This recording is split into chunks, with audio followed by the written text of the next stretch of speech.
दोस्तों नमस्कार। Dream judiciary में आप सभी का स्वागत है। तो हमारा मेंस रेगुलर रिकॉर्डेड लेक्चर चल रहे हैं। लाइव लेक्चर आपके सामने रहते हैं।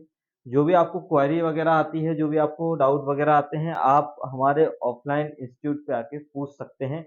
और यदि आप ऑनलाइन ज्वाइन करना चाहते हैं तो ड्रीम जुडिशरी ऐप डाउनलोड करके आप ऑनलाइन परचेज कर सकते हैं।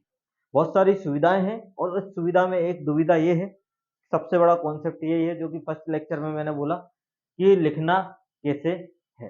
लॉ आपको भी आता है, लॉ मुझे भी आता है। लॉ आपको मुझसे ज्यादा आता है, इस बात में कोई राय है नहीं, है ना। लेकिन उस लॉ को एक्सप्रेस करना है आपको 3 घंटे के भीतर भीतर। बात इस पे हो रही है।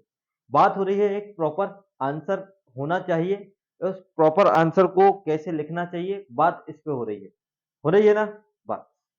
इतनी सी तो बात है। अब आगे बढ़ते हैं। आज का क्वेश्चन हमारा मैंने एक रेस जुडिकाटा पे बात हो गई है। डिग्री की डेफिनेशन पे, प्राइमरी सेकेंडरी और फाइनल, इन सब चीजों पे बात हो चुकी है। आज का क्वेश्चन हमारा ये है कि न्यायालय के क्षेत्राधिकारिता में अधिकारिता से आप क्या समझते हैं, इसके प्रकारों का वर्णन कीजिए। अब देखो, ज्यूरिसडिक्शन कोर्ट में ऐसा, मतलब जब आप सीपीसी पढ़ने जाओगे तो ऐसा ज्यूरिसडिक्शन कोई प्रॉपर डिफाइन कहीं किया नहीं गया। लेकिन हम जब लॉ पढ़ते हैं, जब हम फाउंडेशन बेच को जब डील करते हैं, तो हम पढ़ते हैं कि ज्यूरिसडिक्शन कई तरीके के होते हैं। एक पिक्यूनरी ज्यूरिसडिक्शन होता है, अपीलेट ज्यूरिसडिक्शन होता है, अपीलीय अधिकारिता होती है, धन संबंधी अधिकारिता होती है, क्षेत्रीय अधिकारिता होती है जिसको एरियर ज्यूरिसडिक्शन के टेरिटोरियल ज्यूरिसडिक्शन बोला जाता है। रिविजनल ज्यूरिसडिक्शन होता है जो कि रिवीजन ज्यूरिसडिक्शन होता है। रिव्यू ज्यूरिसडिक्शन भी हो सकता है, वो उसी कोर्ट के पास रहता है। मतलब आपका बहुत सारी चीजों, एक ओरिजिनल ज्यूरिसडिक्शन रहता है, होता कि नहीं, एक एक्स्ट्रा ऑर्डिनरी ज्यूरिसडिक्शन रहता है।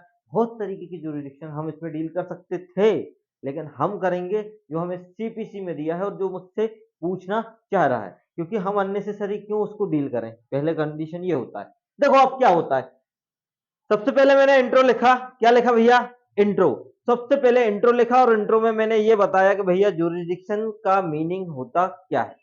अगर मैं जनरली इस पे बात करूं, इस लैंग्वेज पे नहीं आऊं, अगर आपको समझाने पे बात करूं कि jurisdiction as a limitation, as a power, मतलब अगर किसी व्यक्ति की ज्यूरिसडिक्शन आप दो तरीके से डिनोट कर सकते हो। एक तो आप कर सकते हो उसकी लिमिट से, और दूसरा आप कर सकते हो उसकी पावर से। अगर मैंने बोला कि इसकी पावर ही है कि वो इस रूम तक अकेला यूज कर सकता है, इसके अलावा उसकी कोई पावर नहीं है, तो यही उसकी लिमिटेशन है और यही उसकी ज्यूरिसडिक्शन बाउंड कर देती है। सीआरपीसी में भी हम जब पढ़ते हैं तो वहां पे भी हमें ज्यूरिसडिक्शन मिलता है। सीपीसी में भी हम जब डील कर रहे हैं तो वहां पे भी हमें ज्यूरिसडिक्शन मिल ही रहा है। मतलब हर चीज की प्रोसीडिंग के लिए एक ज्यूरिसडिक्शन का बहुत बड़ा रोल होता है, क्योंकि बहुत सारी कोर्ट होती हैं और सब कोर्ट की पावर अलग अलग होती है। किसी की पिक्यूनरी ज्यूरिसडिक्शन ज्यादा होती है, किसी की कम होती है। तो बात इसी पे हो रही है। आइए समझते हैं क्या लिखा है। अधिकारिता से साधारण अर्थ अभिप्राय है कि न्याय करने के लिए प्राधिकारी सीमा से है। मतलब जस्टिस करने के लिए, आपके न्याय करने के लिए उसको एक क्षेत्राधिकार होना चाहिए, इसके बारे में बोला गया है। देन ऐसा प्राधिकारी न्यायालय में विधि द्वारा विहित किया जाता है। मतलब एम्पावर बाय क्या है? लॉ है। और प्रिस्क्राइब्ड बाय क्या है? लॉ है, कि वो विधि द्वारा विहित किया जाए और जस्टिस दे पाए आपको उस जुरिडिक्शन में जहां पे सब्जेक्ट मैटर सिचुएटेड है। आगे बढ़ते हैं। दूसरे शब्दों में देखो, ये एक शब्द में भी लिख सकता हूं, दूसरे शब्दों में भी लिख सकता हूं। आपको जैसा भी लगे वैसा आप बढ़ा के लिख सकते हो। आपका आंसर एक प्रॉपर होना चाहिए, है ना। दूसरे शब्दों में मैंने क्या लिखा कि अधिकारिता से अभिप्राय है न्यायालय की शक्ति से, पावर। मैंने बोला था, जो मैं समझा रहा था, किससे है? पावर से है। और जिसके अंतर्गत वह किसी भी प्रकार के वाद अपील आवेदन को ग्रहण कर सकता है। मतलब पावर का मीनिंग ये है कि अगर आप मेरे पास आए हो, मैं उसको सुनने की अधिकारता रखता हूं कि नहीं रखता हूं। मैं उस चीज जो आप बोल रहे हैं मैं एडमिसिबल करता हूं कि नहीं करता हूं, वो मेरी पावर है ना। अगर शेयर मार्केट का चीज मेरे पास आएगा, कोई बच्चा आएगा, तो मेरे पास पावर है ही नहीं, मैं बता ही नहीं पाऊंगा, मेरे पास कुछ भी नहीं है। ठीक है, ये वाली चीज है। आगे बढ़ो। यस। सुनवाई और अपील आवेदन को ग्रहण कर सकता है और सुनवाई करने के उपरांत उस पर निर्णय दे सकता है। इसका मतलब यह है ज्यूरिसडिक्शन क्या होती है। ज्यूरिसडिक्शन होती है एक तरीके का अधिकार। मतलब आपके पास एक अधिकार है कि कोई भी सूट आया है, कोई भी एप्लीकेशन आई है, कोई भी अपील आई है, आप उसको एक्सेप्ट करो। एक्सेप्ट करने के बाद दोनों पार्टी को सुनो, दोनों पार्टी को आप ही सुनोगे क्योंकि आपके पास ज्यूरिडिक्शन है, और देन इसके बाद जजमेंट आप दे दो। तो this is called jurisdiction, this is called अधिकारिता, है ना। आगे बढ़े। अब मीनिंग कहां दिया है? अधिकारिता शब्द का अगर प्रयोग देखा जाए, परिभाषा नहीं बोला मैंने, क्या बोला? प्रयोग देखा जाए तो सर्वप्रथम सेक्शन 6 में, जो कि धन संबंधी अधिकारिता की बात करता है, उसमें किया गया है। और तत्पश्चात दूसरी अधिकारिता का जो प्रयोग किया गया है कि जहां आप सूट लगाने जाते हो, जिसको सिविल सूट बोला जाता है, वहां के सेक्शन 9 में किया गया है ना। एक वहां पे जब हम जाते हैं उसके एक्सप्लेनेशन को डील करते हैं सेक्शन 9 के, तो ये बोलता है पद संबंधी अधिकारिता, धन संबंधी अधिकारिता, इसके बारे में वहां पे भी वर्ड यूज किए गए हैं। इसका मतलब ये हमसे पूछना क्या चाह रहा था, ये क्वेश्चन हमसे ये निकलवाना चाह रहा था कि आप सीपीसी के अकॉर्डिंग बताइए कि अधिकारिता चीज है क्या। क्लियर बात है कि किसे आप सिविल सूट बोलोगे, किसे नहीं बोलोगे, किसे पद संबंधी अधिकारिता है, किसे नहीं है, किसे धन संबंधी अधिकारिता है, किसे नहीं। क्लियर बात है। आगे बढ़ते हैं। सेक्शन 6 एज इट इज लिखना है। क्या लिखना है? As it is. ठीक है। जब तक कि वर्जित ना हो, न्यायालय सभी सिविल वादों का विचारण करेगा। मतलब जब तक कि हम उसको क्या ना करें, रोका ना, तब तक न्यायालय जो है, कोई भी कोर्ट है, चाहे लोवेस्ट कोर्ट है, चाहे हायर कोर्ट है, चाहे कोई भी कोर्ट है, सभी मामलों का अधिकारिता रखता है ट्रायल करने के लिए, जब तक कि हम बार ना कर दें। क्लियर बात है। आगे बढ़ो। चलो चलो चलो चलो। ये वाली चीज कहां लिखी थी? सेक्शन 9 में। और आगे बढ़ो थोड़ा। और हाँ ठीक है, नीचे आ जाओ, मतलब है प्रॉपर। ठीक है, चलो चलो नीचे आओ, नीचे आओ, 9 पे आओ वापस। ठीक है, done done done done done. अपन ने छोड़ दिया कुछ, एक मिनट, थोड़ी नीचे आओ। सेक्शन 6 ये लिखा है धन संबंधी अधिकारिता के बारे में। अभिव्यक्त रूप से जैसा कि उपबंधित है, इसके सिवाय किसी बात का प्रभाव ऐसा नहीं होगा कि वह न्यायालय को उन वादों पर अधिकारिता दे दे। देखो, दो चीजों पे इस पे बात करूंगा मैं। सिर्फ जनरली चीज समझ लो आप लोग कि क्या है ना। वापस से आपका एक रिवीजन मान लो, या ये मान लो कि हमें किस चीज को कैसे डील करना है, क्योंकि याद करना आना चाहिए, किसी भी चीज को याद करना आना चाहिए। देखो, दो तरीके के एक्सप्रेस और इम्प्लाइड, दो वर्ड आपने बहुत अच्छे से सुने हैं। किसी भी चीज को शब्दों में बोलना और किसी भी चीज को इशारों में बोलना, दोनों में काफी अंतर होता है। जो शब्दों और वर्णों के हिसाब से जाता है वो है आपका एक्सप्रेस, और जो एम्प्लाइड होता है वो इशारों इशारों में चला जाता है, वो एम्प्लाइड होता है, जो कि आपको कॉन्ट्रैक्ट एक्ट में बहुत अच्छे से सेक्शन 9 ने आपको बता चुका है कि भैया एक्सप्रेस और एम्प्लाइड होती क्या चीज है। देन इसके बाद अभिव्यक्त रूप से बोल रहा है। कैसे बोल रहा है? अभिव्यक्त रूप से, जैसा कि उपबंधित है, इसका मतलब लिखा है, लिखित में है, किसी के बोलने पे नहीं चल रहा है। उसके सिवाय, इसके अलावा किसी बात का प्रभाव ऐसा नहीं होगा, किसी भी बात का प्रभाव ऐसा नहीं होगा भैया कि वह न्यायालय को उन वादों पर अधिकारिता दे दे। किन वादों पे? अब जो आगे पढ़ेंगे, उन वादों पे अधिकारिता दे दे जिसकी उसको अथॉरिटी है ही नहीं, ऐसा कोई प्रभाव नहीं पड़ेगा। जिनकी रकम या विषय वस्तु, जिनकी रकम विषय वस्तु का मूल्य मामूली अधिकारिता की धन संबंधी सीमाओं में है या अधिक है। क्लियर बात है। अगर किसी सिविल जज क्लास 2 को अधिकारिता है 25,000 तक के मामले सुनने की, या 5,000 तक के मामले सुनने की, अगर उससे ज्यादा वो सुन लेते हैं या उससे ज्यादा वाला मामला अगर उनके पास आ गया, तो ये बोल रहे हैं जब तक अभिव्यक्त रूप से वर्णित ना हो, मतलब लिखा है उनका कि वो 5,000 तक के मामले ही सुन सकते हैं, इसके अलावा नहीं सुन सकते। मतलब सब्जेक्ट मैटर पे वो कब तक सुन पाएंगे? सिर्फ 5। तो ये बोल रहा है कि ऐसा अधिकारिता दे दे कि उसकी विषय वस्तु की मामूली अधिकारिता से अगर अधिक है तो उस पर कोई प्रभाव नहीं पड़ने वाला। अब देखो, बहुत सारे कॉन्सेप्ट यहाँ पे लगते हैं। कॉन्सेप्ट की अगर मैं बात करूं तो कॉन्सेप्ट जब हम क्या पढ़ते हैं, सेक्शन 17 पढ़ते हैं।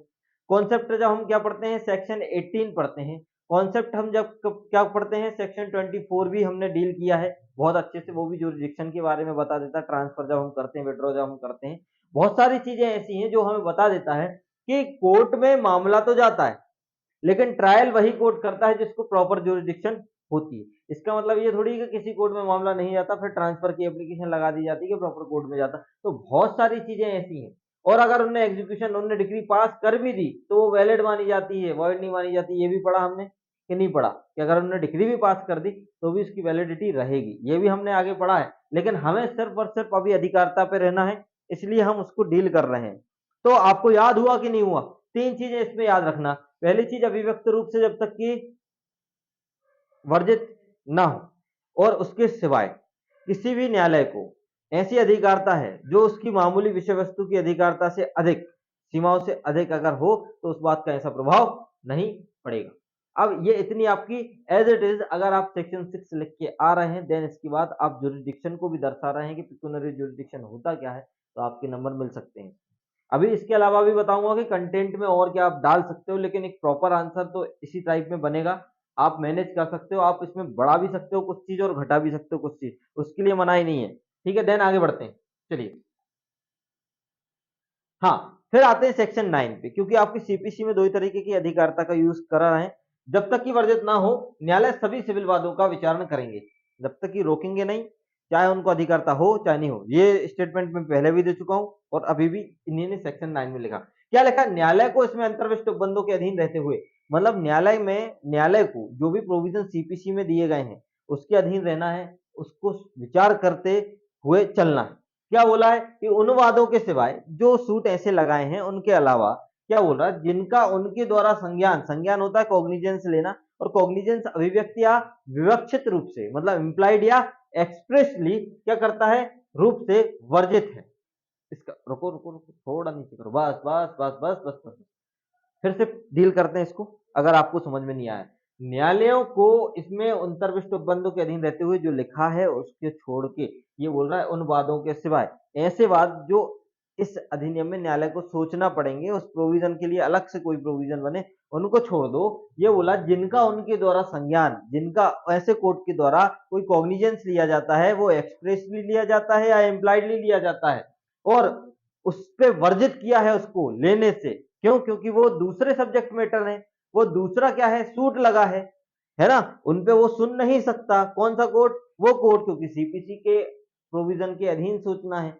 तो उन्होंने बोला है कि ये एक्सप्रेस और इम्प्लाइड रूप से क्या किया है, बार किया है ऐसे सूट को। आगे बढ़ो।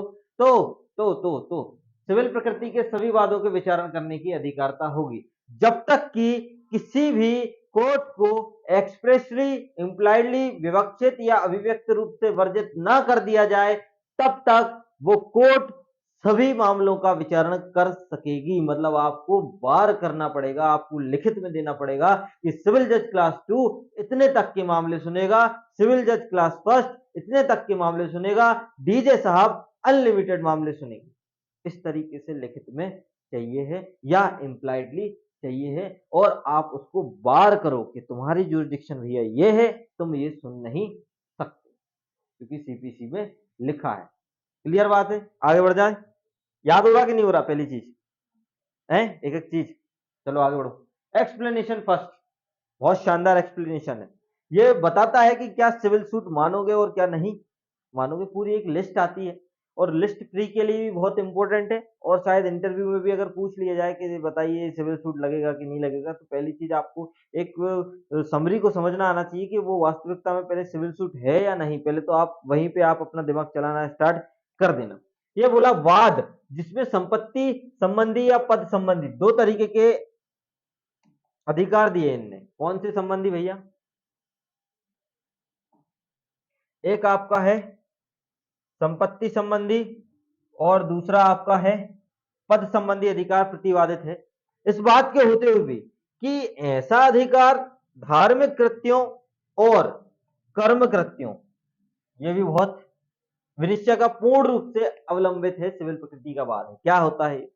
याद करना है। पहली चीज होता क्या है ये तो आपको समझा ही दूंगा, याद करना है आपको। कैसे याद करोगे? कि कोई भी सूट है, अगर वो सूट प्रॉपर्टी से रिलेटेड है, और या तो आपके ऑक्यूपेंसी से रिलेटेड है, मतलब पद संबंधी अधिकार से रिलेटेड है, या तो आपके संपत्ति संबंधी अधिकार से रिलेटेड है।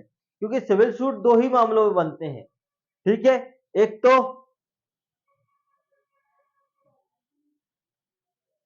जड़, है ना, अकेला जोरू हटा दो, और जमीन, यही है क्या? यही है संपत्ति और एक आपका पद, कि वास्तव में आप उस पद पे थे, नहीं थे, हो, नहीं हो। आज आपको मैंने किसी मंदिर का, किसी मस्जिद का अध्यक्ष बना के रखा है, कल के दिन नहीं रहोगे। कल के दिन मैंने किसी भी अनलॉफुल तरीके से आपको हटा दिया, तो एक सिविल राइट अराइज हो गया कि नहीं हो गया?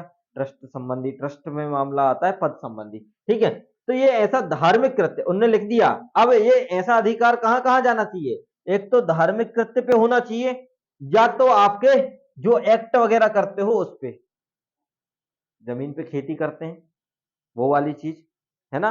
तो ये बोल रहा है विनिश्चय पूर्ण रूप से अवलंबित है अगर, तो जिसका विनिश्चय मतलब डिसीजन पूर्ण रूप से एब्सोल्यूट तरीके से अगर हम कर सकते हैं, तो वो क्या हो गया? सिविल प्रकृति का, सिविल नेचर का सूट माना जाएगा। अब इसको कैसे याद करना, आप अपने अंदाजे में कर लो। एक सूट आया है, वो सूट दो तरीके का है। एक आपका ऑक्यूपेंसी का पद संबंधी अधिकार जनरेट करता है, और एक आपका पिकुनरी या धन संबंधी, मनी संबंधी, जो भी प्रॉपर्टी संबंधी अधिकार करता है, दर्शित करता है। और ऐसा अधिकार दो तरीके का है, एक तो धार्मिक कृत्यों पर आधारित है, और एक आपके कर्म कृत्यों पर आधारित है। अगर इसका एब्सोल्यूट तरीके से क्या हो गया? डिसीजन हो गया, मतलब पूर्ण विनिश्चय हो गया, वो भी पूर्ण तरीके से, तो ये कहलाया जाएगा सिविल प्रकृति का। एक्सप्लेनेशन याद हो गया? हिंदी इंग्लिश कोई इश्यू तो नहीं है ना? आप लोग जमा लेना बाकी। चलो आगे बढ़े, आगे बढ़े कि नहीं बढ़े? चलो भैया, हाँ आगे बढ़ा दो आप, आगे बढ़ाओ। नहीं बढ़ रहा? एक मिनट, चलो अब बढ़ेगा। आ गया, वो मैंने टच कर दिया इसलिए नहीं बढ़ रहा। चलो अब बढ़ाओ। अभी भी नहीं बढ़ रहा? हम्म, चलो वापस आओ, वापस मिरर करो, वापस, वापस करो। तो समझ में आया आप लोगों को कैसे याद करना है, डील कैसे करना है चीजों को, है ना? चीजों को डील कैसे करना है, ये समझ में आ रहा कि नहीं आ रहा?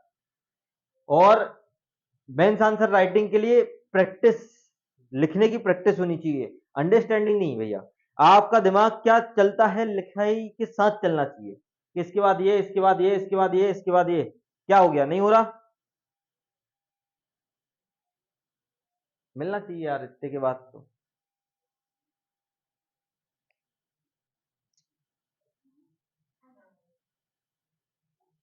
टेक्निकल इश्यू रहते हैं हमारे साथ, हमारे एलेक्सा कभी कभार काम नहीं करती है।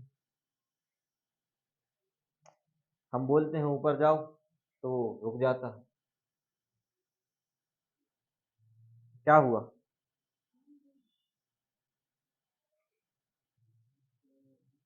क्या बोल रहा है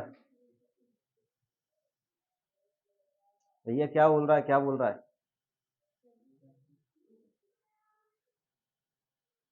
समझ में नहीं आ रही क्या हो रहा है, जब तक मैं, हाँ आप सही है। आया आया, तो दूसरा वाला कहाँ नहीं आ रहा?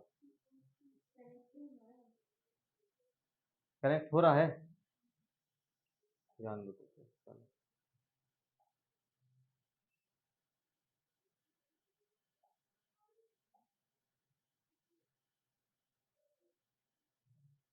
नहीं हो रहा क्या किसी?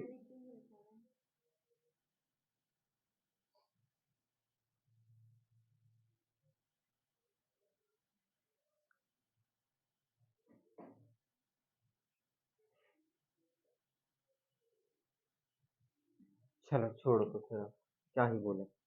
जब तक दूसरे का कर लो भले, किसका कर लो? दूसरे का कर लो।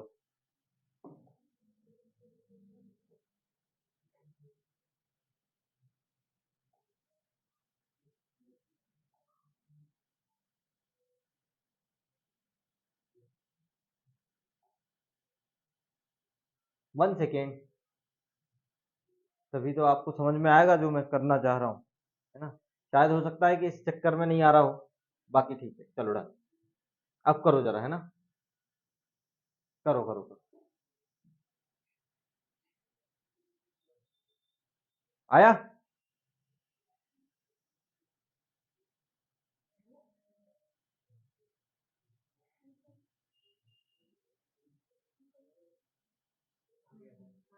एक मिनट, चलो रजिस्टर डन।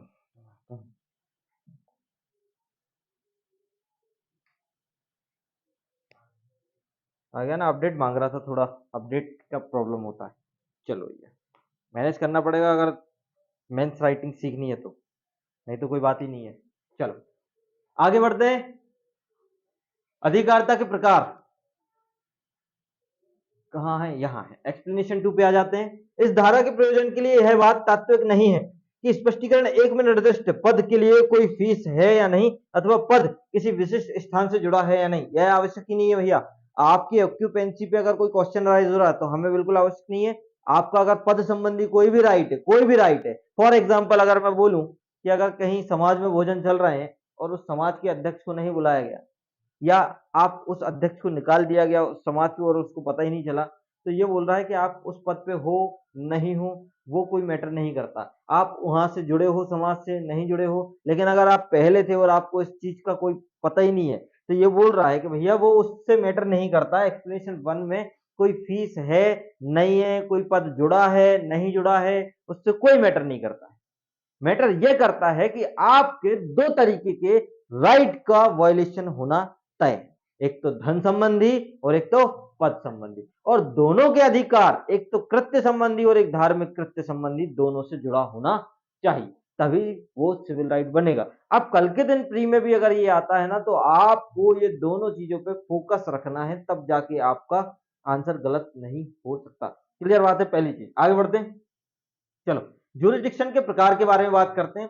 देखो ज्यूरिडिक्शन के प्रकार, अब जो मैंने पढ़ा है उसी पे अपन प्रकार कम देखेंगे, ज्यादा नहीं देखना है ना। ज्यादा देखने के लिए बहुत सारी चीजें हैं, एक्स्ट्रा ऑर्डिनरी, ओरिजिनल, है ना, बहुत सारे अपीलेट, लेकिन हम देखेंगे जो हमें सीपीसी के अकॉर्डिंग लगता है। एक तो विषय वस्तु संबंधी अधिकारता है कि जहां सब्जेक्ट मैटर सिचुएटेड रहता है वहां पे उसका ज्यूरिडिक्शन कैसे होता है। देखो क्या लिखा, विषय वस्तु की अधिकारता के मामले में विषय वस्तु से संबंधित होती है, जैसे हिंदू विवाह अधिनियम के अंतर्गत तलाक, दाम्पत्य अधिकारों की प्रस्तावना, संरक्षिता, गार्जियनशिप, है ना, इत्यादि के मामले कुटुंब न्यायालय के अंतर्गत है, और ऐसे न्यायालय का गठन नहीं किया गया है तो ऐसा जिला न्यायालय की अधिकारता में होगी। बिल्कुल सही बोला भैया। मेंटेनेंस का जो केस होता है, अगर कुटुंब न्यायालय नहीं है तो सीधा एडीजे की कोर्ट, डीजे कोर्ट के पास जाता है। ये वाली आपको जानकारी होगी ही, जो वकालत करते हैं जहां पे कुटुंब न्यायालय नहीं है तो उसमें डिस्ट्रिक्ट कोर्ट की क्या हो जाती है, अधिकारता ही लगती सीधे डीजे कोर्ट की। किसकी? डीजे कोर्ट की, सीधे। समझ में आ रहा? तो ये क्या बता रहा है, ये यही बता रहा है कि विषय वस्तु संबंधी अधिकारता कायदे से अगर दाम्पत्य संबंधी अगर कोई डिस्प्यूट हुआ है, तलाक संबंधी कोई डिस्प्यूट हुआ है तो कुटुंब न्यायालय में जाएगा, और अगर वो स्टेब्लिश नहीं है तो सीधा डीजे कोर्ट में जाएगा। आगे बढ़ जाओ, ये आपको लिखना ही पड़ेगा। इसी प्रकार मामला अगर वचन पत्र संबंधित है, विनिमय पत्र से संबंधित है, धन संबंधी विवाद है, लघुवाद न्यायालय के अंतर्गत आता है, तो उसे सुनने की अधिकारता लघुवाद न्यायालय को होगी, और सामान्य न्यायालय के वर्ग व्यवहार न्यायाधीश क्लास वर्ग और व्यवहार न्यायाधीश वर्ग 2 के व्यवहार की प्रकृति के वादों को सुनने की अधिकारता होगी। मतलब अपने अपने ज्यूरिडिक्शन के हिसाब से अपनी अपनी सब लोग अधिकारता सुनेंगे। क्लियर बात है? कोई अलग सी चीज लिखी क्या मैंने? मतलब सब्जेक्ट मैटर की वैल्यू बताएगी कि कौन सा कोर्ट आपका मामला सुनेगा, किस कोर्ट को क्या ज्यूरिडिक्शन होगी, ये बताएगी। आप समझ में आई? चलो आगे बढ़े, आगे बढ़ा दो भैया। दूसरा होता है, एक हो गई विषय वस्तु संबंधी अधिकारता, दूसरी होती है स्थानीय अधिकारता, क्षेत्रीय अधिकारता जिसको हम बोलते हैं। एक सब्जेक्ट मैटर हो गया, दूसरा होगा टेरिटोरियल एरिया, है ना। क्या बोला? एक कोर्ट है, स्थानीय अधिकारता की सीमा सरकार द्वारा निर्धारित की जाती है। बिल्कुल समझ में आया? मतलब आपकी एरिया कौन डिसाइड करता है? सरकार, गवर्नमेंट डिसाइड करती है। कोई डाउट है क्या कुछ? तो उस स्थानीय सीमा के बाहर न्यायालय को अधिकारता नहीं है, बिल्कुल नहीं है। अगर दो कोर्ट हैं, दो कोर्ट आपकी सीमा डिसाइड कर दी, जैसे कि अगर मैं बोलना चाहूं इंदौर की सीमा इंदौर है, और कोई लगता है कि इंदौर में, और इंदौर कोर्ट में और क्या लगता है? हाई कोर्ट की बात नहीं, डिस्ट्रिक्ट कोर्ट डिस्ट्रिक्ट, जिला जिला देखता है, और कुछ है क्या? नहीं। लेकिन हाई कोर्ट की सीमा बड़ा बड़ा के दिए, लेकिन राजगढ़ साइड जाओ, राजगढ़ साइड जाओ तो भोपाल लग जाता है, या जबलपुर हाई कोर्ट लग जाता है। तो ये क्या, ये स्टेट गवर्नमेंट ने क्या करी है भैया, डिसाइड करके पहले से रखी है, ठीक है। और उससे अगर कोई बाहर जाता तो वो मामला उसका नहीं पहुंचता, पहली चीज उसको अधिकारता है ही नहीं। इस प्रकार से व्यवहार न्यायालय वर्ग 1 जो कि आप बनोगे, है ना, और वर्ग 2 क्षेत्राधिकार एक विशेष क्षेत्र तक सीमित होता है, बिल्कुल होता है। उनका क्षेत्र अभी अमेंड भी हुआ है, आप लोग पता कर लेना, तय कर लेना, और ये भी लिख के आना तो अच्छे नंबर मिलेंगे कि सिविल जज क्लास 2 की अधिकारिता कितनी है, पिक्यूनरी जुरिडिक्शन कितनी है, ये सब चीजें आप लोग लिख के आओगे तो बढ़िया है।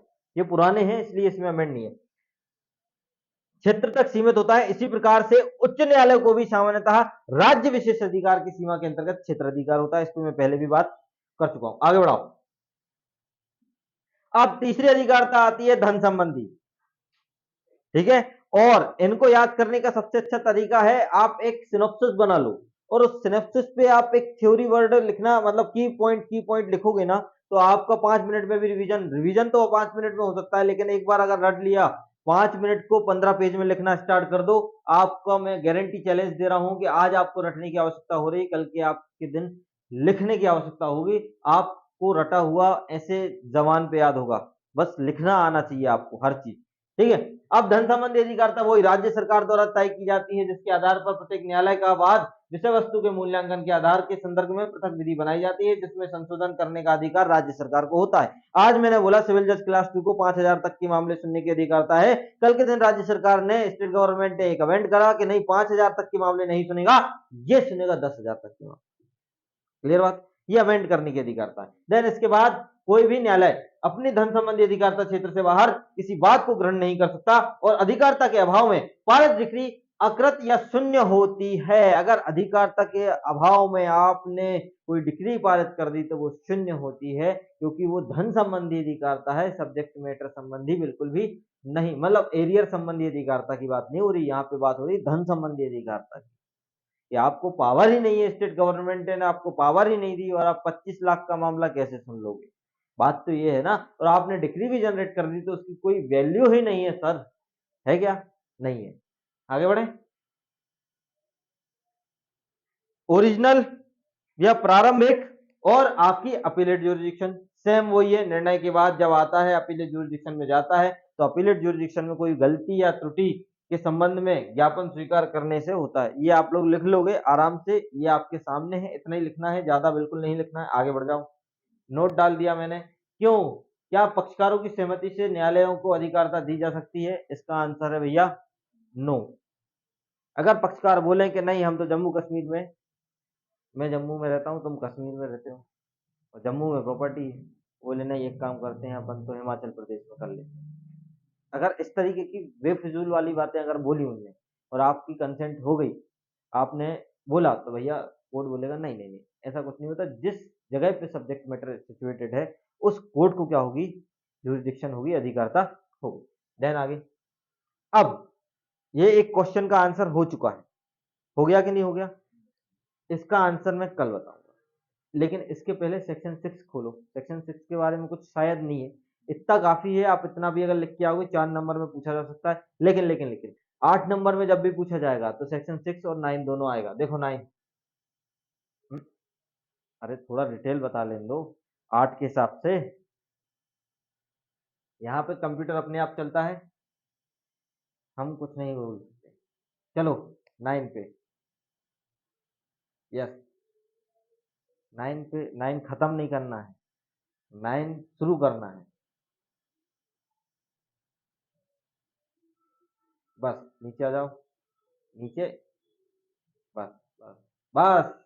क्वेश्चन क्या है देखो, आप क्वेश्चन कितना अच्छा आया था प्रीवियस ईयर में। वाद क्या है? सिविल प्रकृति के वाद को परिभाषित करते हुए उदाहरण दीजिए कि कौन से वाद सिविल प्रकृति के हैं और कौन नहीं। अब ये आपको लिखना है ना। ये आपको 8 नंबर में भी आ सकता है, ये आपको 4 नंबर में भी आ सकता है, और ये आपको 2 नंबर में भी आ सकता है, तो आपको लिखना आना चाहिए। अब यही तो है टास्क। क्या है ये? टास्क है। मेरा सजेशन ये है कि अगर 2 नंबर या 4 नंबर में आ जाता है तो ये भूल जाओ कि क्या लिखा है, आप ये याद करो कि बैरेक्ट क्या बोलती है, क्योंकि इससे अच्छा आंसर आप दे नहीं दे पाओगे, एज इट इज बैरेक्ट। क्लियर बात है। देखो बात तो, अगर मैं बात करूं सूट की, कि सूट डिफाइन है कहीं? बिल्कुल है। हंसराज प्राइवेट लिमिटेड उत्तराखंड वाले केस में बिल्कुल डिफाइन किया। उनने बोला प्रीवी काउंसिल ने कि सूट क्या होता है, और डेफिनेशन पढ़ के मुझे बार बार हंसी आती है। आप भी हंस लो, आज लो ऊपर करो, थोड़ा करो। वाद में परिभाषित किया गया है, जिसके अनुसार वाद से अभिप्राय है ऐसी सिविल कार्रवाई से जो वाद प्रस्तुत करके संसिद्ध की जाती है। मतलब अगर आपको एक सूट लगाना है तो सूट के लिए आप एक प्लेंट लाओगे, प्लेंट को तैयार करोगे, उसकी ग्रेडिंग्स तैयार करोगे और फिर लगा दोगे। तो आपने सूट बताया कि प्लेंट बताया, पहली चीज तो मुझे ये समझो कि अगर सूट पे प्लेंट ला रहे हो तो पहले यही बता देते कि प्लेंट के माध्यम से सूट लगाया जाता है। तो फिर प्लेंट क्या है? अगर वाद ये है तो वाद पत्र क्या है? अगर वाद पत्र ये है तो वाद क्या है? लेकिन डेफिनेशन की इज्जत क्योंकि सबसे बड़ा केस है, तो इसलिए आपको याद होना चाहिए कि वाद पत्र से अभिप्राय है ऐसी सिविल कार्रवाई से है जो वाद पत्र प्रस्तुत करके संसिद्ध की जाती है। मतलब क्लियर बात बोल रहा है कि एक काम करो, आप ऑर्डर 7 का रेफरेंस ले लो और लिख दो कि वाद पत्र में होता क्या क्या है। न्यायालय का नाम होता है, प्रतिवादी का नाम होता है, वादी का नाम होता है, उसका एड्रेस होता है, सब चीजें उसकी होती हैं, कमेंट सब चीजें उसकी होती हैं। ठीक है, तो ये इस तरीके से आपको करना है। ठीक है, देन आगे आगे बढ़ जाओ। सॉरी, फिर मैंने फिर टच कर दिया। चलेगा कि नहीं चलेगा? चलेगा कि नहीं चलेगा? चलेगा ना? हाँ ठीक। हाँ, इसके बाद सिविल प्रकृति के वाद की परिभाषा देखो। अब आपको वहां पे सेक्शन 9 में ऐसा कुछ लिखित में दिया नहीं है, मतलब आपको दिया ही नहीं है कि सेक्शन 9 है क्या चीज, है ना? सिर्फ 2-3 लाइन दे दी है, उसके बाद एक्सप्लेनेशन दे दिया है। अब लेकिन लिखना एक प्रोसीडिंग ऐसी है कि ये बोला कि भैया सेक्शन 9 जो बोलता है वो एक्सप्लेनेशन फर्स्ट और सेकंड में आपका सिविल प्रकृति के वाद को परिभाषित किया गया है कि नहीं किया गया। पहले चीज ये भी है, किया है कि नहीं किया, और उनके स्पष्टीकरण को सिविल प्रक्रिया संहिता संशोधन हुआ है 1976 में, जो कि हम पहले लिख चुके हैं। आपको अगर याद हो तो सब चीजों को मिक्स करना आना चाहिए, आपके पास नोट्स रहते हैं, एक प्रॉपर ढंग से उनको बनाना आना चाहिए कि अगर हम ये चीज डालते हैं, क्योंकि देखो डेफिनेशन सिविल की तो सिविल सूट की डेफिनेशन आपकी सीपीसी में दी नहीं है। सिविल सूट की डेफिनेशन उनने सिर्फ 2 तरीके का बोल दिया, वो भी एक्सप्लेनेशन के माध्यम से, कि आपका एक तो पद संबंधी अधिकार है और एक संपत्ति संबंधी अधिकार है। मतलब आपका एक तो प्रॉपर्टी सब्जेक्ट मैटर बना रहा है और एक आपका ऑक्यूपेंसी सब्जेक्ट मैटर बना रहा है। तो दो तरीके के, तो इनने बोला कि ये जोड़ा कब गया था। तो ये पूरा जो इंपॉर्टेंट जो आपको प्लस पॉइंटिंग दिला सकती है कि अगर मैं बोलूं कि ये जो एक्सप्लेनेशन फर्स्ट और सेकंड में जो सिविल सूट दिखता है, तो वो इसको ऐसे नहीं दिखता, ये आया है। कहां से आया है? यहां से आया है। पहली चीज क्लियर बात। आगे बढ़े। अब देखो सेक्शन 9 पे ही डील कर रहे हैं, आगे बढ़ो। एक्सप्लेनेशन बात का ज्यों का त्यों, जैसा कि मैंने बताया पहले, अभी ये डील कर चुके हैं ना, तो ये भी दोनों मैंने बताया कि इसको याद कैसे करना है, कि 2 तरीके के राइट आप लोग भी देख लीजिए एक बार। ये 4 चीजें हैं सिर्फ एक्सप्लेनेशन फर्स्ट में, अगर आपको याद करना है तो 4 चीजें अगर याद कर लेना। एक तो पहला आपका है पद संबंधी मतलब ऑक्यूपेंसी संबंधी, एक तो आपका संपत्ति संबंधी मतलब प्रॉपर्टी से रिलेटेड मैटर रहते हैं। अब दोनों में वो मैटर अलग अलग है, क्योंकि प्रॉपर्टी बहुत टीपीए चले जाओ तो अलग अलग तरीके के मैटर देखने मिल जाते हैं, लेकिन वो इसकी बात नहीं कर रहा आपका सिविल सूट। सिविल सूट सिर्फ इस चीज की बात कर रहा है कि आपका सिर्फ और सिर्फ एक तो रिलीजियन मैटर होना चाहिए और दूसरा आपका एक्ट होना चाहिए। रिलीजियन मैटर मतलब ट्रस्ट वगैरह का, अगर जो है कि सचिव, कोई को सचिव बना देते हैं, किसी को अध्यक्ष बना देते हैं, उनको अनलॉफुल तरीके से हटा दिया, उनको पता ही नहीं चला, तो वो एक राइट हो गया उनका, सिविल राइट बनेगा वहां पे भी। और दूसरा ये कि एक्ट, जैसे कि जमीन पे खेती वगैरह करते हैं और उनको बेदखल कर देते हैं, कब्जा जबरदस्ती पोजीशन ले लेते हैं, तो एक वो वाला राइट हो गया। तो ये 4 तरीके से अगर आपको रहो तो पूरी लाइन आ जाएगी, और उस पर फाइनल डिस्पोजिशन होना चाहिए, वो भी एब्सोल्यूट तरीके से, कुछ बचा नहीं होना चाहिए, तो ही वो सिविल राइट बनाएगा। अगर ऐसा नहीं होना चाहिए, जैसे कि सीआरपीसी जब हम डील करते हैं, कोई व्यक्ति, कोई भी कोर्ट है, जैसे कि हम ट्रेन में 183 आपको याद होगा, सीआरपीसी में जब ट्रेन में जाते हैं यात्रा के समय पे, जब चोरी वगैरह हो जाए, कोई ऑफेंस हो जाए, तो सब सब कोर्ट को जुरिडिक्शन होता है, तो उसमें मना किया है, उसमें बोला यह है कि एफआईआर तो कर सकते हैं, लेकिन वास्तविकता में ट्रायल वही कोर्ट करेगा जहां एक्चुअल उसका रिजल्ट निकला है, अकॉर्डिंग टू सेक्शन 177 या 178, है ना, सीआरपीसी। तो ये वाली चीज। एक्सप्लेनेशन 2 देखो, ये देखो एक्सप्लेनेशन 2 पे बात करते हैं। ये बात कर रहा था कि इस बात से कोई इफेक्ट पड़ता ही नहीं है कि अगर कोई ऑक्यूपेंसी से रिलेटेड कोई मैटर है, कि वो उसमें कोई फीस लगी है या नहीं ले रहे हैं कोर्ट, डजंट मैटर। और दूसरी चीज इससे भी मैटर नहीं करता है कि अगर उस ऑक्यूपेंसी से रिलेटेड आपका कोई पद जुड़ा है या नहीं जुड़ा। मतलब उनने एक क्रॉस ये भी कर दिया कि अगर आप अध्यक्ष हो नहीं हो, अगर आप वहां के मेंबर भी थे, यदि आप वहां पे वर्कर भी थे और आपको बेदखली अनलॉफुल तरीके से अगर डिस्पजेस किया गया है तो भी आपका सिविल राइट बन जाएगा। जैसे कि जाति वाला, कास्ट वाला, आपको पता है कि ब्राह्मण समाज के भोजन चल रहे हैं और पता चले सबसे बड़े ब्राह्मण को बुलाया नहीं है तो उनका एक राइट अराइज हो जाता है। ये भी सिविल नेचर का है, क्योंकि एक उनका राइट बनता था कि आपने सबको बुलाया और हमें नहीं बुलाया। समझ में आ गया ना आप लोगों को? तो चलो आगे बढ़ते हैं। फिर इसके बाद सिविल शब्द ये अब पूरा आएगा आपका बुक से है ना। रेफरेंस बुक कोई भी उठा लेना तो आपको ये मिल जाएगा। लेकिन लिखना कितना है, बहुत सारा सारा दिया जाता है उसमें तो, लेकिन अपने को 3 घंटे में कवर करना है चीजों को। तो एक आपका एक प्रॉपर वे भी आना चाहिए कि हम अगर इसको इतना लिख दें तो काम हो जाना चाहिए। तो क्या बोला, सिविल शब्द का अर्थ क्या है? व्यक्ति के रूप में नागरिक से संबंधित दीवानी अधिकार है। किसके रूप में? व्यक्ति। क्योंकि मैंने बोला कि भैया आपका पर्सन ही है जो आपका सिविल सूट लाने वाला व्यक्ति होता है, उसका एलआर है जो सिविल सूट लाने वाला व्यक्ति होता है, या जिसको राइट अराइज होता है सिविल सूट लाने वाला व्यक्ति होता है, जो एग्जीक्यूशन वगैरह। तो ये 3 चीजें। अब इसमें बोला गया है एक सिविल दीवानी प्रक्रिया होती है। दीवानी प्रक्रिया, इसका नाम आपको पता ही है ना, दीवानी प्रक्रिया बोल लो या सिविल व्यवहार प्रक्रिया बोलो, तो बस वो ये बोल रहा है कि जो व्यवहारिकता में जो राइट अराइज होते हैं उनका अगर कोई वॉयलेशन करता है तो वो एक सिविल सूट बना लेता है। आगे दूसरे शब्दों में आपराधिक कार्रवाई इससे भिन्न है, और ये तो फिर मन की चीजें हैं कि उसका दायित्व निर्धारण करते। आगे प्रकृति क्या होती है? सबसे पहले क्या है, हम क्वेश्चन आता है सिविल नेचर ही आता है डायरेक्ट।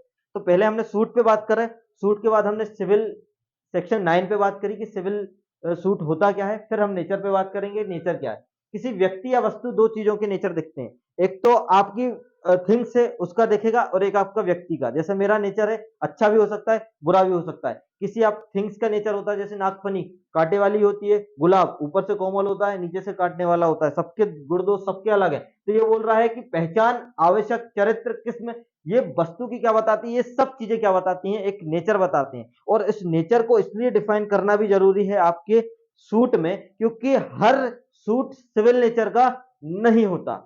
हर सूट सिविल दिखता बिल्कुल भी नहीं है। मतलब आप किसी भी चीज को सिविल नहीं मानोगे। जो सेक्शन 9 बोल रहा है वो सिर्फ 2 तरीके का बोल रहा है। एक तो आपका राइट होना चाहिए सिर्फ और सिर्फ प्रॉपर्टी पे, एक आपका राइट बनना चाहिए सिर्फ और सिर्फ ऑक्यूपेंसी से, और दूसरा आपका रिलीजियस होना चाहिए, और एक आपका एक्ट होना चाहिए। उसकी बात कर रहा है, इसके अलावा किसी की बात नहीं कर रहा है वो। ठीक है, चलो।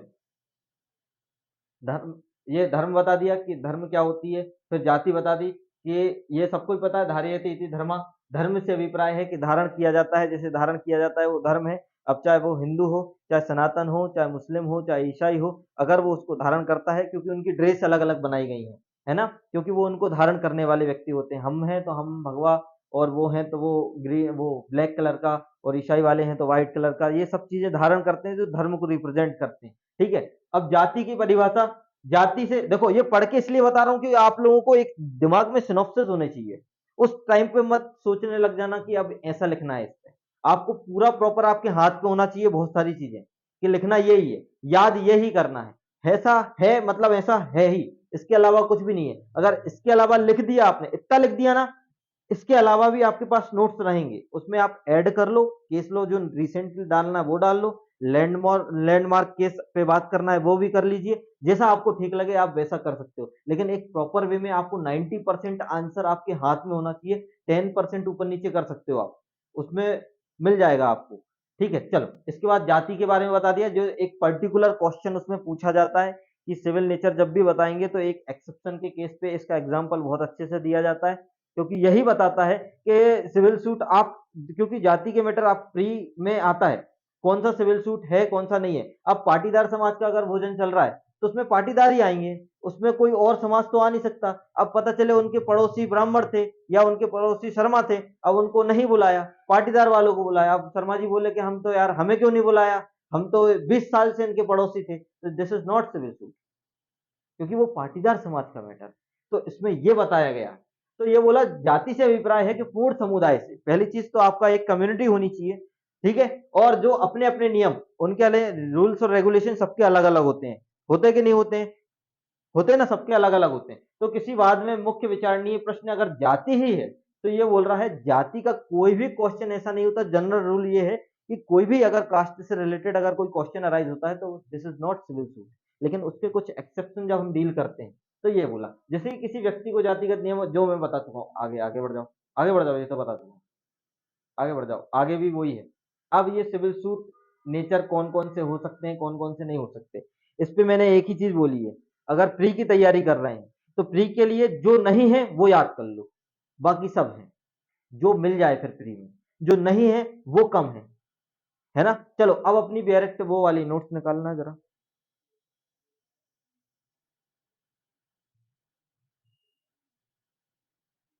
देन आगे आगे आगे आगे।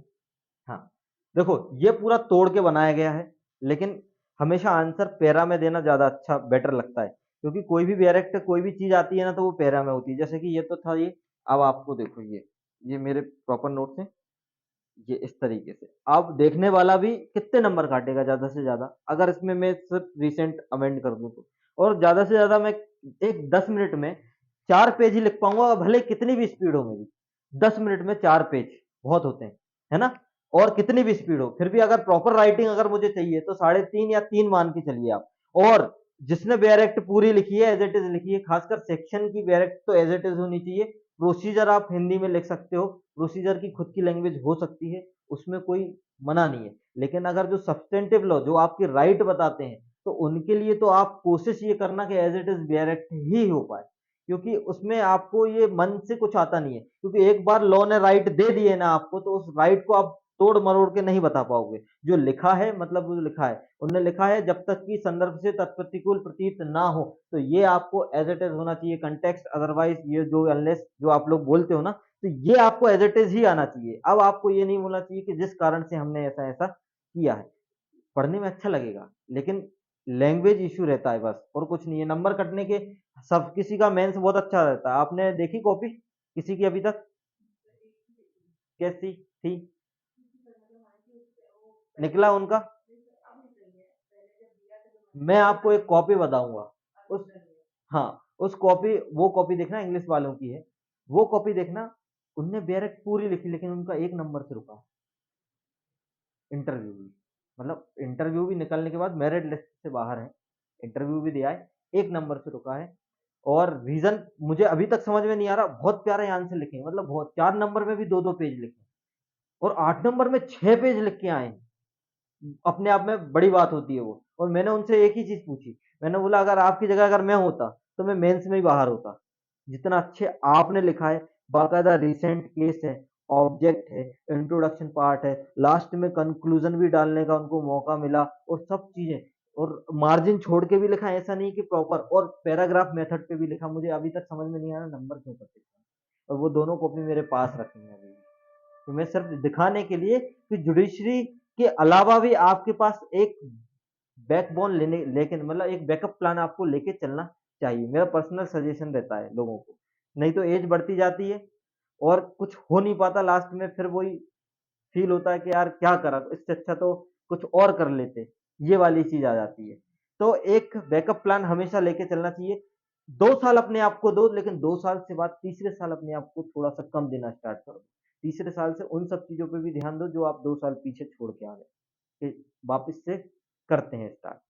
क्योंकि रीजन ये है कि कई लोग ऐसे भी हैं जिनको देख के मुझे ऐसा लगता है कि ये बहुत बेटर है। आपकी हैं निगाह में ऐसे लोग? मेरी निगाह में एक ऐसे ऐसे हैं कि अगर मैं रात को भी उनसे पूछूं ना कि सेक्शन 9 क्या बोलता है ना, तो एज इट इज के अलावा उनको कुछ आता नहीं है। मतलब आप डायरेक्ट सुन लो उनसे पूरी पूरी, और तब भी अभी मेन से उनके नंबर अच्छे हैं, प्री तो हमेशा ही निकलता है। अभी मेन से वो सुबह 9 बजे से लिखना स्टार्ट करते हैं, मैं तैयारी बता रहा हूँ आप लोगों को, आप लोग अगर मेंस करोगे तो 9 बजे से लिखना स्टार्ट करते हैं, शाम के 5 बजे उठते हैं। कितने बजे उठते हैं? 5। इंसान बोर भी होता है, वहीं चाय आती है, वहीं सीरियस पर्सनली जानता हूँ, 10 साल से जुड़ा हूँ उनसे, और कोचिंग खोलने का सजेशन भी उन्हीं ने दिया था, क्योंकि मैं उनसे पहले, मैं मतलब एलएलबी करने से पहले सिविल जज की कोचिंग कर ली थी मैंने, ऐसा मैं पागलपन था मेरे अंदर सिविल जज का, कि एलएलबी तो बाद में सोच रहा था कि करूंगा करूंगा, लेकिन पहले सिविल जज चले गए हम, कि पहले ये तो समझे सिविल जज भी चीज क्या है। कि आखिर क्यों इसका सिविल जज इतना बोलते हैं कि ये निकल गया तो मज़ा आएगा, बहुत सब लोग बहुत ब्रांड रहती है इसकी। तो मैं समझने गया था उस चीज़ को, और बाकायदा पहले मैंने समझा, फिर एडमिशन लिया एलएलबी में। तो जब से फिर समझा तो समझा ही समझा, फिर खुद के नोट्स बनाना स्टार्ट किए, खुद की प्रिपरेशन अच्छी करी, बहुत सारी चीज़ें ऐसी करी। मैटर ये करता है आपका कि मतलब आपका डायरेक्शन कितना बेस्ट था, आपकी प्रिपरेशन कितनी बेस्ट थी। तैयारी अलग रहती है, तैयारी आप लोगों की भी बहुत अच्छी होगी, लॉ पे कोई डाउट नहीं, लॉ पे भी बहुत अच्छा रहेगा, लेकिन एक डायरेक्शन की कुछ कमी रह जाती है, कुछ प्रिपरेशन में थोड़ी-सी कमी रह जाती है, जिस कारण से हम पीछे रह जाते हैं बस। बाकी लोग आगे निकल जाते हैं क्योंकि उनका हाथ थामे व्यक्ति एक रहता है कोई ना कोई। क्योंकि हर कोचिंग में, हर जगह पे आपको उतनी प्रायोरिटी नहीं दी जाती, जितनी 6 बच्चों को दी जाती है। जैसे जो आगे बैठे रहते हैं, जो मैं फ़ील करता था कि जो आगे बैठे हैं, वहीं उन्हीं को देख के पढ़ा दिया और देन इसके बाद पूछ लिया समझ में आ गया? अब नहीं भी आया है, तो एक का कौन दे रहा है उधर जवाब? अब बैठे तो 70 लोग हैं, 70 बैठते थे हम, तो 70 में से जगह मिल गई तो आगे किसी दिन पीछे। और मैं फर्स्ट सेम का तो वैसे ही नहीं समझ में आती थी कि ये लॉ है क्या चीज़। कॉन्ट्रैक्ट ही समझ में नहीं आ रहा था, जो सबसे आज सबसे सिंपल सब्जेक्ट लगता है मुझे। जो तो ये भी चीज़ समझ में नहीं आ रही थी। तो वो जो सीनियर जिनका मैं एग्ज़ाम्पल दे रहा हूँ आप लोगों को, तो उनने मुझे बिठा के पढ़ाया कि तू इतना फ्रस्ट्रेट क्यों रहता है? मैंने बोला अब कर ली तैयारी, अब कर ली कोचिंग जॉइन, अब समझ में नहीं आ रहा है कि लॉ है क्या चीज़? मुझे नहीं आ रहा है, ये बोल रहे हैं प्रतिवादी वादी, ये क्या चीज़ होती है? अब उधर तो बताते ही नहीं थे वो, आते थे डायरेक्ट पढ़ के और चले जाते थे। और ज़्यादा से ज़्यादा दिक्कत करी तो एक प्रोजेक्टर चालू कर दिया, डिजिटल बोर्ड अभी-अभी आए हैं, पहले नहीं थे। ये आया, उनने दिखा दिया, देखो ऐसा करना है, ऐसा करना है। अब मैंने बोला यार, इससे अच्छा मैंने उनसे पहले ये पूछा, आप यहाँ सिविल जज बन जाओगे क्या? मुझे तो नहीं लगता कि आप बनोगे। और वो बात थोड़ी-सी लग गई कि वो फ़ील हो रहा है कि आज वो नहीं बन पा रहा है। हो सकता है कि थोड़ा-सा आज 2 साल पीछे चल रहे हैं वो, 2 साल पहले बन जाते वो। कारण यही है कि हो सकता है कि कुछ और अच्छा कर लेते। आज उनके नोट्स मैं बता रहा हूँ, उनके नोट्स, आपको भी दिखाऊँगा मैं उनके नोट्स, मेरे पास आते रहते हैं। मैं बताऊँगा उनके नोट्स, मैं बता रहा हूँ पूरे इंदौर में सबसे अच्छे हैं। और वो ना कोचिंग चलाते हैं, ना कुछ भी चलाते हैं, बस मुझे दिखाने के लिए कि देख ये वाला अपन ने बनाया है, कैसा है। और पेपर हमेशा रिवीजन से और आपके शॉर्ट नोट से निकलता है, लॉन्ग नोट सबको करना आता है। आज मैं आपको इतना सा लिखा दूँ ना, तो आपसे बोलूँ ना लिखो, तो आप उसको इतना ही नहीं लिखोगे, आप उसको इतना कर दोगे। ये फैक्ट है। एलएलबी का पेपर सबने दिया ना, क्या करते हैं अपन? इतना सा है, इतना सा पढ़ के गए हैं 1 घंटे में और इतना सारा लिख के, पता नहीं कहाँ की स्टोरी चल रही है और क्या चल रहा है, खुद को भी पता नहीं है। पेपर में पूछते हैं कोई क्या लिखा? जो आया वो ही लिख दिया। उनने जो पूछा था ना, हमने उसी के बारे में सब लिखा है। हमें नहीं पता कि हमने लिखा क्या है। ये फैक्ट है, ये फैक्ट है। लेकिन आज मैं बोलूँ ना इतना सा, आज मैं आपको यही वाली चीज़ दे दूँगा, ठीक है? और मैं बोलूँगा लिखो एज़ इट इज़, कल याद करके ना लिखें। या तो कम हो जाएगा या बढ़ जाएगा, एज इट इज नहीं आएगा। ये आपका दिमाग। और मैं बोलता हूं आपकी तैयारी बेस्ट तभी है जब मैंने इसको बोला कि आपको यही लिखना है, इसके अलावा कुछ नहीं लिखना। एक लड़का आता है हमारे पास, कुणाल, उससे अगर मैं बोलता हूं तुम्हारे पास 1 मिनट है ये पूरा सुनाना, वो 1 मिनट से दूसरा मिनट लेते ही नहीं है। मैं भी दंग रहता हूँ, मुझे खुद को नहीं आता, पूरा बता देता है वो बैठे बैठे कि सर 1 मिनट दे दो, 1 मिनट हो जाएगा सब काम। तो अब ऐसे लोगों के लिए क्या है? ऐसे लोगों के लिए ये है कि भाई तुम प्रॉपर स्टडी अकेली कर लो। अगर तुम्हें सब चीज़ें रटी हुई आ रही हैं ना, तो तुम बेस्ट हो, वेरी बेस्ट कि कर लोगे। अगर अच्छी राइटिंग भी है, सब चीज़ें हैं, बस आपका इंटरव्यू की गारंटी नहीं ले सकता मैं। क्योंकि इंटरव्यू उनको भी पता नहीं रहता कि हमें पूछना क्या है। एक सिनॉप्सिस उनका भी नहीं है कि हम इनसे पूछेंगे क्या। अभी एडीपीओ के इंटरव्यू चल रहे हैं, मैं आपको प्रैक्टिकल बता रहा हूँ और अभी के क्वेश्चन बता रहा हूँ। एडीपीओ के इंटरव्यू में सबकी प्रैक्टिस माँग रहे थे और उनने साफ-साफ लिखा था कि हम प्रायोरिटी देंगे प्रैक्टिस वालों को। उनका क्वेश्चन कैसे अराइज़ होता है? आपका नाम क्या है? उनने मतलब जैसे कि इंटरव्यू में जब कोई व्यक्ति आता है ना, तो आस-पास जैसे अभी मॉक चल रहे हैं सब जगह, कौटिल्य में, आकार में सब जगह चल रहे हैं। तो वो क्या फ़ील कराते हैं? वो फ़ील ये कराते हैं कि आप एक आराम से शांति से बैठ जाइए, ये फ़ील कराते हैं। और वहाँ पे जो बेंच बैठी है वो बहुत ही खड़ूस है। मतलब कैसे कि उनने बोला गुड मॉर्निंग, तो अकेला, जी, आइए, फिर खड़े, हाँ, बैठिए, बैठ गए। नाम क्या है आपका? नाम बताइए। ठीक है। अब इसके बाद अच्छा, आपको 11 साल की प्रैक्टिस है? जी सर, 11 साल की। काहे की प्रैक्टिस करी आपने? सर हमने क्रिमिनल प्रैक्टिस करी। ओके। तो अच्छा बताइए, कोई जमानत में कोई महिला का प्रोविज़न है क्या? कि उसको महिला को बेल का प्रोविज़न या महिला के मामले में बेल नहीं मिलती, ऐसा कुछ है क्या? तो फिर उन्होंने बता दिया आंसर, सिंपल था इसलिए बता दिया। उन्होंने बोला चलिए अच्छा 138 के भी केस देखें, आपकी डीएफ में लिखा है? बोले हाँ लिखा है। तो बताइए, एक 5 लाख का चेक बाउंस हुआ है और जो एक्यूज पर्सन है, जैसे ही चेक बाउंस हुआ उसको पता चलता है, अकाउंट से थोड़े बहुत पैसे कटते हैं, वो गया डायरेक्ट कोर्ट और कोर्ट में 5 लाख रुपए जमा कर दिए। और मामला कैसा हो गया? आप कंपाउंडिंग नेचर का हो गया। लेकिन जो आपका प्लेंटिफ है, वो मना कर रहा है कि मुझे कंपाउंड करना नहीं, क्योंकि 5 साल से पैसे खा के बैठा और आज 5 लाख रुपए देने आ गया है, तो मैं क्यों कंपाउंड करूं? मुझे नहीं करना कंपाउंड। आप बताइए क्या होगा?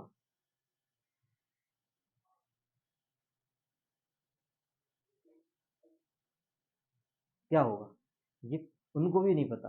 प्रैक्टिकल मतलब आप समझ रहे हो, मैं आपको ये वाली चीज़ बता रहा हूँ कि एक मैटर आया है, अब जैसे मैं हूँ, मुझे किसी ने मारा है, मैं नहीं करने वाला कॉम्प्रोमाइज़ उस पे, बिल्कुल भी नहीं करूँगा मैं। भले वो हाथ जोड़ ले, पैर जोड़ ले, पैसे दे दे, मेरी खर्चा दे दे, सब चीज़ें, मुझे नहीं करना है। लेकिन ये सिविल सूट जो होते हैं, ये होते हैं जो 138 के जो मामले होते हैं, ये 2 तरीके से चलते हैं, क्रिमिनल से चलते हैं और एक सिविल से। क्रिमिनल तभी होगा जब आप पैसे नहीं दोगे। वो सब चीज़ें देने के लिए तैयार है, लेकिन इसमें एक चीज़ हो गई, 5 साल का ब्याज और चाहिए। कितने साल का ब्याज चाहिए? मतलब उनने बोल दिया सॉरी सर, हमें आंसर देना आना चाहिए कि सर लीगली अगर 2 तरीके से आंसर हो सकता है इसका। अगर मैं सब्जेक्ट वाइज़ पे जाऊँ या बुक पे जाऊँ, तो ऐसा होगा, और अगर मैं प्रैक्टिकल पर्पज़ पे जाऊँ कि अगर वो कंपाउंडिंग करना नहीं चाह रहा, तो बिल्कुल भी नहीं होगा। क्योंकि रिलीफ़ उसको होती है, क्योंकि सीपीसी क्या होती है, एक पर्सनल राइट का मामला होता है। स्टेट के अगेंस्ट नहीं जाता वो। क्रिमिनल तो है नहीं जो स्टेट के अगेंस्ट चला जाए। सिविल है तो वो पर्सनली जाता है कि राम वर्सेस श्याम, ऐसे वाले होते हैं। नहीं तो अभी के मामले राम वर्सेस पुलिस थाना, ये ऐसे वाले होते हैं। तो ये ऐसे आंसर देखो, उनको आंसर आपसे ये थोड़ी चाहिए था डिसीजन कि कंपाउंडिंग होगा नहीं होगा, ये नहीं। आपका एक समरी सुननी थी उनको, क्लियर बात कि आपको कितनी पकड़ है इस वाली चीज पे कि आप इसको बोलना। इसका मतलब इंटरव्यू में मैं भी सीखा, आप लोग अकेले नहीं बता रहा हूँ, मैं भी सीखा कि आपका वे ऑफ टॉकिंग कितना अच्छा होना चाहिए। बात खत्म। आप अपने आप को कितने अच्छे से रिप्रेजेंट कर सकते हो, वो होना चाहिए इंटरव्यू में। अपने आप को रिप्रेजेंट कितने अच्छे। अब मैंने आपसे रैंडमली पूछ लिया आपका नाम क्या है, आपने कहाँ से ग्रेजुएशन करी, आपने जहाँ से करी उसके बारे में बता सकते हो, कॉलेज के बारे में बता सकते हो, कब उसकी स्टेब्लिश हुई थी। आप ये बता सकते हो उस टाइम पे जब आपका कॉलेज बना, उस टाइम पे पीएम कौन था, सीएम कौन था। तो यही सब तो है आपका टीएस। इसको और क्या बोलोगे?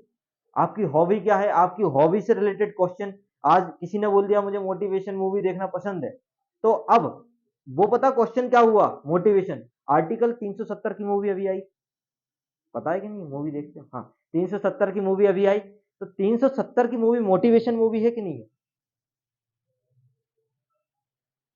पहले तो आपको यही पता होना चाहिए। उन्होंने यही पूछा कि अभी हाल ही में आर्टिकल 370 की मूवी आई है, आपने वो देखी है क्या? बोले सॉरी सर, नहीं देखी। अब मतलब समझ में आई कि सर ये मोटिवेशनल मूवी है क्या कि नहीं। सर ये मोटिवेशन मूवी में तो नहीं पढ़ी मैंने अभी तक, या मुझे मोटिवेशन मतलब उस चीज, आर्टिकल 370 में चाणक्य नीति है, मोटिवेशन नहीं है। आप मैरी कॉम देखो उसमें मोटिवेशन है, आप दंगल देखो उसमें मोटिवेशन है। अच्छा, दंगल में जो गीता फोगाट वगैरह थी, उनके पिताजी का क्या नाम था? अरे दंगल मूवी में। हाँ,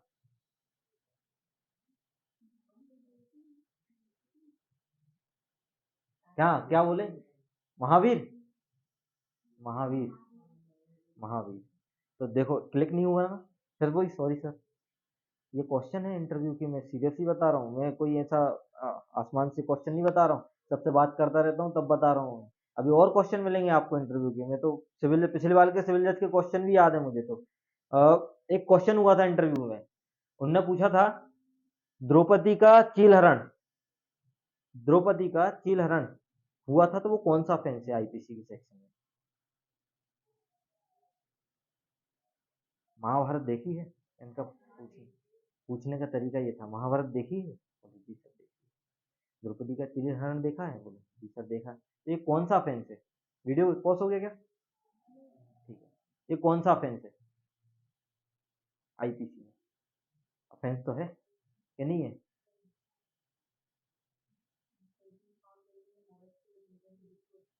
इतना सारा थोड़ी, एक कोई पर्टिकुलर सेक्शन है उसका आंसर। और मेन चीज इंटरव्यू में एक खास चीज ये है कि जिस चीज को जितना पूछा जाए उतना ही बोलना है। इंटरव्यू में ये भी रहता है कि जिस चीज को जितना पूछा जाए उतना ही बोलना है, इसके अलावा नहीं बोलना। और ज्यादा एक्सप्रेस कर दिया, ज्यादा, तो समझ लो फंसना स्टार्ट। क्योंकि आपके क्वेश्चन से ही क्वेश्चन बनते हैं। आपने बोला ग्वालियर से है तो पूछ लिया ग्वालियर का किला किसने बनवाया। आपने बोला ठीक है, फिर ग्वालियर पे ही रखेंगे अभी वो, क्योंकि उनके पास क्वेश्चन नहीं है, वो वहीं से पूछेंगे। और अगर आपने दूसरा चीज बोल दिया तो वहां पहुंच जाएंगे तुरंत। मतलब आपके शब्दों पे क्वेश्चन है। उनके पास एक पर्टिकुलर फॉर्मेट जरूर रहता है कि हमें ये चीज पूछनी है, इस वाले सब्जेक्ट से ये पूछना है, इस वाले सब्जेक्ट से ये पूछना है। हो सकता है आपके डीएफ से ही पूरा इंटरव्यू निकल जाए, आपके लॉ पे आए ना वो, हो सकता है ना। इंटरव्यू तो अगर आप भी किसी से बात आप मुझसे ही डीएफ लेना स्टार्ट कर दो तो मुझसे ही पूछ लोगे सर ये यहाँ से हो, अच्छा आप वहां से हो, अच्छा वहां पे तो वो वाली चीज फेमस है, आपको पता है वो वाली चीज। ऐसे ही पूछोगे ना आप। रेंडमली कोई सोच के आए हो क्या? वो लोग सोच के थोड़ा बहुत आते हैं। जैसे कि जेजे एक्ट पे एक नया रिसेंट केस लॉ आया है और बहुत लैंडमार्क केस बनने जा रहा है आपके जेजे एक्ट में भी को। और अभी क्या जेजे एक्ट में हम केस नहीं पढ़ रहे, पढ़ रहे हैं क्या? अब 3-4 नंबर के लिए कौन पढ़ता है केस लॉ? लेकिन मेरा मानना ये है कि अब एमपी जुडिशरी का पूरा रुख केस की तरफ है, पूरा। इस वाले पेपर में देख लो, अगले 2 साल वाले पेपर में देख लो, पूरे में केस लॉ है। इसका मतलब इस बार कितने आए थे? 16। मतलब 20 तक के चांस है। कितने तक के चांस है? 20। सबको पता है कि बच्चों को सबको लॉ आ रहा है, लेकिन केस लॉ किसी को नहीं आ रहा है। सबको पता है। और हमारे इसमें केस ही केस है, इसलिए हमने बहुत केस है। ये देखो बहुत सारे केस हैं इस पे। आप ये 2019 के भी हैं, 20 के भी हैं। आगे बढ़ जाओ भैया। और कॉन्स्टिट्यूशन की बुकलेट आ चुकी है, तो आप लेना चाहो तो ले लेना, है ना। उसको मैंने बनवाया है, हिंदी में ही आई है अभी, लेकिन वो चलो। तो ये आज का क्वेश्चन है, सिविल नेचर क्या है, सिविल नेचर क्या नहीं है।